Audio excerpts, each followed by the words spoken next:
কোচবিহারে তৃণমূলের মিশন মিহির আসরে রাজ্যের মন্ত্রী রবীন্দ্রনাথ ঘোষ মিহিরের মন গলাতে বিধায়কের বাড়িতে মন্ত্রী। যদিও বরফ গলার কোনো লক্ষণ নেই, নিজের অবস্থানে এখনও অনড় বিক্ষুব্ধ তৃণমূল বিধায়ক। মিহির গোস্বামী তৃণমূলে থাকবেন নাকি দল ছাড়বেন? শীতের কোচবিহার এই প্রশ্নেই গরম। ক্ষতে প্রলেপ দিতে আসরে মন্ত্রী রবীন্দ্রনাথ ঘোষ। মঙ্গলবার সাত সকালে শটান বিক্ষুব্ধ বিধায়কের বাড়িতে হাজির মন্ত্রী। গত মাসেও মিহিরের বাড়িতে যান রবীন্দ্রনাথ ঘোষ, সেদিন দেখা পাননি। এদিন পেলেন। বেশ কিছুক্ষণ দুজনের কথা হয়। ২১-এর ভোটযুদ্ধের আগে মিহিরকে দলে রাখতে মরিয়া ঘাসফুল শিবির। প্রবীণ নেতৃত্ব, দীর্ঘদিনের পুরখা নেতৃত্ব, মনের মধ্যে অনেকেরই ক্ষোভ দুঃখ থাকতে পারে, এতে দোষের কিছু নেই।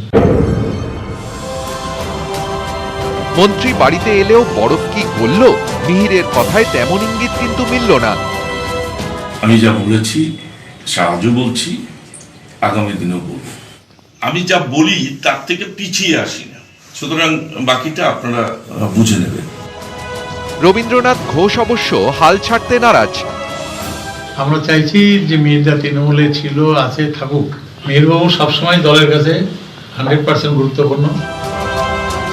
গত কয়েক মাস ধরেই বেসুরো কোচবিহার দক্ষিণের তৃণমূল বিধায়ক মিহির গোস্বামী। দলের বিরুদ্ধে একাধিকবার ক্ষোভ উগড়ে দিয়েছেন।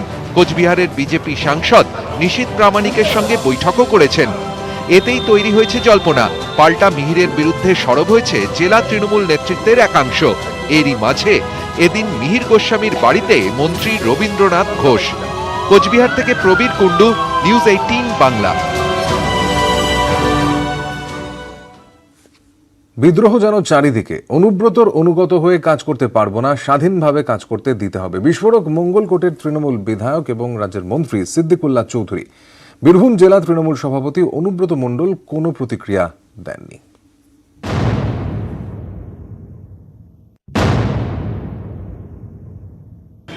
আমি ওর অনুগত হয়ে কাজ করতে প্রস্তুত না, এটা আমি খুব পরিষ্কার বলে দিলাম। আমি মঙ্গলকোটে গেলে স্বাধীনভাবে কাজ করব। ২১-এর আগে ভোটের হওয়া গরম, একাধিক তৃণমূল বিধায়কের গলায় ক্ষোভের সুর। এবার বিস্ফোরক মঙ্গলকোটের বিধায়ক ও রাজ্যের মন্ত্রী সিদ্দিকুল্লাহ চৌধুরী। তার নিশানায় বীরভূম জেলা তৃণমূল সভাপতি অনুব্রত মণ্ডল। আমি ওর অনুগত হয়ে কাজ করতে প্রস্তুত না, এটা আমি খুব পরিষ্কার বলে দিলাম। আমি মঙ্গলকোটে গেলে স্বাধীনভাবে কাজ করব। মঙ্গলকোট এলাকায় তৃণমূল পর্যবেক্ষক ছিলেন অনুব্রত মণ্ডল। এখন অনুব্রত পর্যবেক্ষকের দায়িত্বে না থাকলেও তিনি দলীয় কাজকর্ম দেখেন। মন্ত্রীর অভিযোগ, অনুব্রত মণ্ডলের সঙ্গে কাজ করতে গিয়ে যত দ্বন্দ্ব। আমি ওর মেজাজ চিনি, জানি। গত নির্বাচনেও তারা কি করেছেন সেটাও মানুষ জানে, প্রেসরাও জানে। আমি ওই ঝুঁকি নিয়ে হাত পড়াতে যাবো না মঙ্গলকোটে। উনি বড় খেলোয়াড়, ওনার কথা আমি কি বলবো। আমি ওই পর্যায়ের খেলোয়াড় নই। মারামারি করতে আমি চাইও না, কেউ মারামারি করুক এটাও আমি চাই না। দল ওখানে বিজেপি নেই। আমার বিজেপির ছেলেরা আমাকে খবর দিচ্ছে, সাহেব আমরা নিরুপায় হয়ে অন্য দলে গেছি, কিন্তু আমরা আসলে বিজেপি না। মঙ্গলবার পূর্ব বর্ধমানের জেলা শাসক ও পুলিশ সুপারের সঙ্গে দেখা করেন মন্ত্রী। নাম না করে অনুব্রতর বিরুদ্ধে তার অভিযোগ, মঙ্গলকোটে বালির অবৈধ কারবার চলছে, এমনকি সিদ্দিকুল্লাহর অনুগামীদের ফাঁসানো হচ্ছে মিথ্যে মামলায়।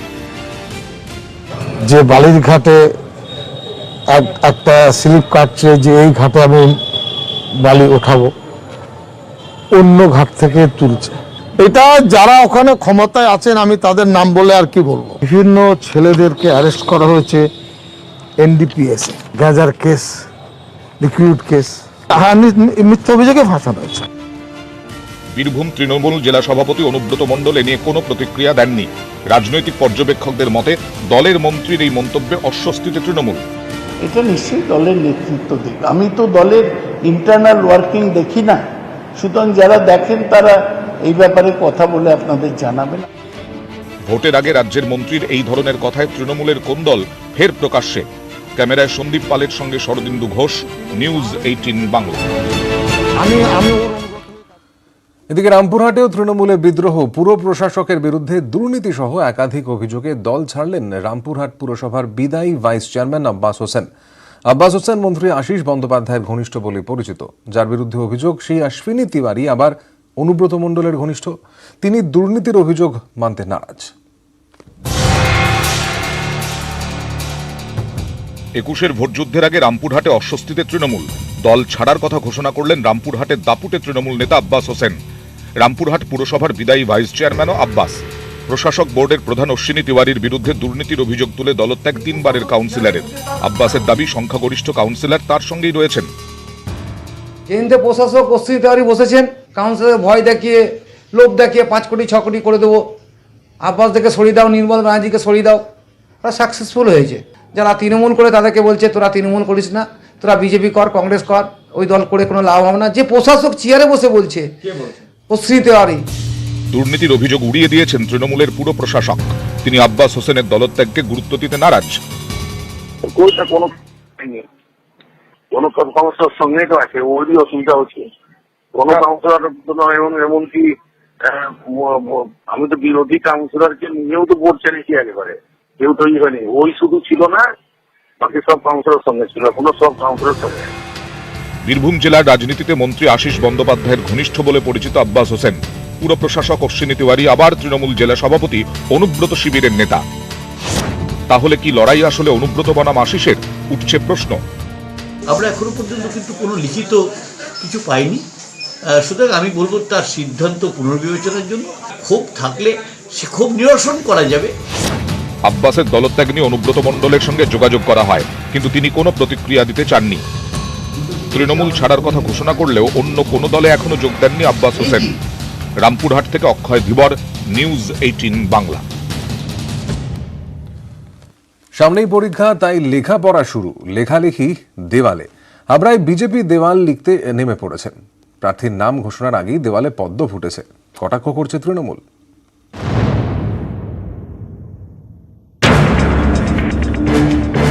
21-এর আগে ফুটছে রাজনীতি, যুদ্ধে জিততে প্রস্তুতি তুঙ্গে। কাজ এগিয়ে রাখতে চায় বিজেপি। প্রার্থী ঘোষণা যবে হবে, তার আগেই দেওয়ালে লাগলো গেরুয়া রং। জ্যোতিপ্রিয় মল্লিকের খাস তালুক হাবড়ায় দেওয়াল জুড়ে পদ্মের বন।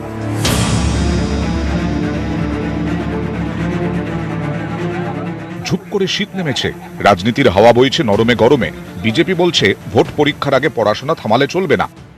প্রার্থীর ঘোষণা সেটা দল ঠিক করবে, যখন ঠিক করবে তখন আবার লেখা হবে দেওয়াল।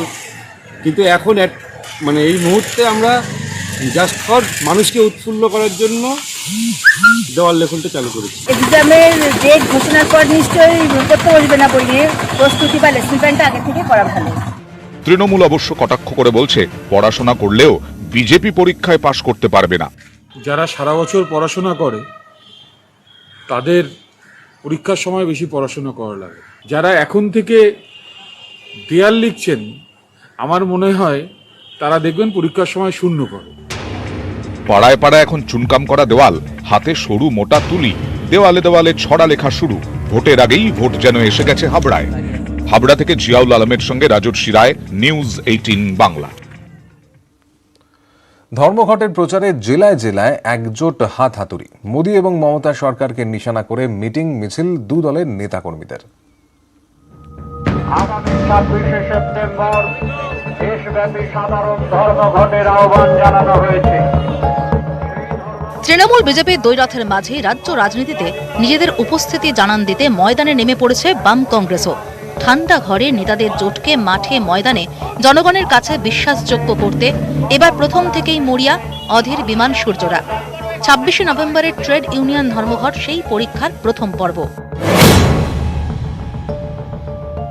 টার্গেট বেঁধে দিয়েছেন নেতারা, সেই মতোই জেলায় জেলায় জোটের মিছিল। পা মেলালেন দু দলের নেতারা। মঙ্গলবার কোচবিহারে ধর্মঘটের সমর্থনে জোটের মিছিলে নেতৃত্ব দেন বাম পরিষদীয় নেতা সুজন চক্রবর্তী। মিছিলে যে মানুষের ভিড় কোচবিহার এরকম দেখেনি। সরকারি ব্যবস্থা তৃণমূল তারা যাই করুক, মানুষের সমর্থন নিয়ে গণজোয়ার আজকের মিছিল। বারাসতেও একসঙ্গে লাল আর তিরঙ্গা পতাকার মিছিল। মিছিলে ছিলেন ফরওয়ার্ড ব্লকের নেতা কর্মীরাও। ধর্মঘটের সমর্থনে মিছিল হল শিল্প শহর দুর্গাপুরেও। পূর্ব মেদিনীপুরের রামনগরেও ধর্মঘটে প্রচারে মিছিল সভা হয়। বিজেপি না তৃণমূল, কে তাদের বড় শত্রু? এই বাছ বিচারে না গিয়ে আপাতত কেন্দ্র রাজ্যের দুই শাসককে একসঙ্গে নিশানা করে এগোচ্ছেন জোটের নেতারা। কেন্দ্রীয় নীতির বিরুদ্ধে ডাকা সারা ভারত ধর্মঘটের ইস্যুতে তাই নিশানায় রাজ্যের শাসক দল। একটিও বড় শিল্প মমতা বন্দ্যোপাধ্যায় সরকার গত 10 বছরে করেনি। সোনার বাংলা কি করে গড়বে? পশ্চিমবাংলাকে তো শ্মশানে পরিণত করে দিচ্ছে নরেন্দ্র মোদী, অমিত শাহ। না রাজ্য সরকার না কেন্দ্রীয় সরকারের কোনো পরিকল্পনা নেই। জোটে চূড়ান্ত শিলমোহর পড়েনি এখনো, তবে অপেক্ষায় নারাজ নিচুতলার কর্মীরা। সংশয় সরিয়ে আপাতত একসঙ্গে লড়াইয়ের প্রস্তুতি, হাত হাতুড়ি দুই শিবিরেই। নিউজ 8 রাত 10টায় 10-10। বাঙালির চোখে জল কিন্তু মুখে হাসি নেই। যে হারে সর্ষের তেলের দাম বাড়ছে তাতে পকেটে ঝাঁঝ। খুচরো বাজারে প্রায় 40% বেড়েছে প্যাকেটজাত সর্ষের তেলের দাম। লুজ সর্ষের তেলের দামও বেড়েছে। পিছিয়ে নেই সয়াবিন, সানফ্লাওয়ার, বাদাম, পাম, বনস্পতির মতো অন্যান্য ভোজ্য তেলের দামও।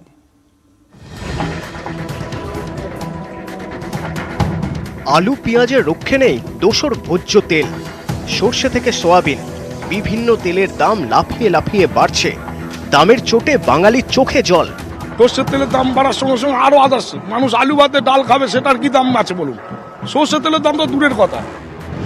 সরকারি পরিসংখ্যান জানাচ্ছে গত 1 বছরে বাদাম, সর্ষে, বনস্পতি, সয়াবিন, সানফ্লাওয়ার এবং পাম তেলের দাম কম বেশি বেড়েছে।